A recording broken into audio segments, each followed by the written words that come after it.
السلام عليكم الاخوان والاخوات، تحياتي. بغيت نسولكم الاخوان شي واحد يشرح لي في لي كومونتير.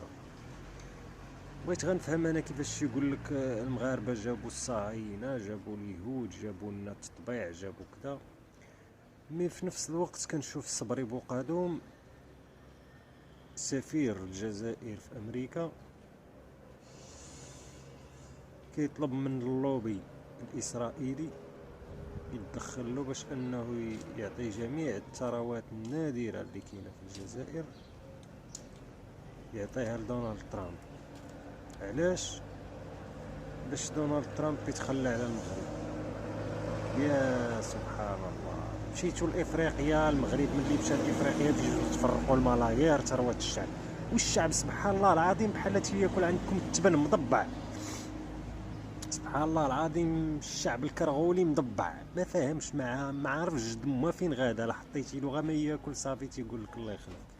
الامر خطير، هي ان يولي سفير ديال دوله اخرى، يمشي لعند واحد الحليف ديال جارك اللي هو مسلم، تقول له انت غادي نعطيك الثروات النادره اللي عندي في البلاد كلها، نحط يدي عليها نعطيها لك انت كامريكا من اجل انك تتخلي على المغرب وما تدعميش وما تعطيش اسلحه. هذا كيتسمى الدل، كطيحوا الدل على هذه الامه العربيه المسلمه. هاوي كطيحوا الدل على المسلمين وعلى العرب. وحاشا واش تكونوا نتوما مسلمين، انا متاكد باللي النظام الجزائري حاشا ولله واش يكون مسلم.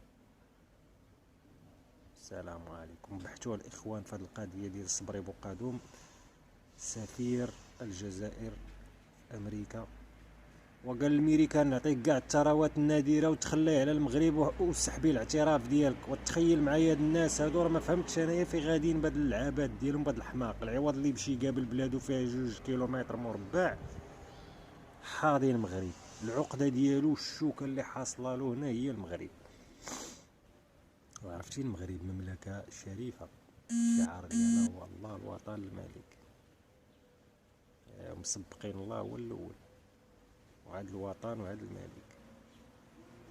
يا راه معنا الله ودي. السلام عليكم، تحياتي.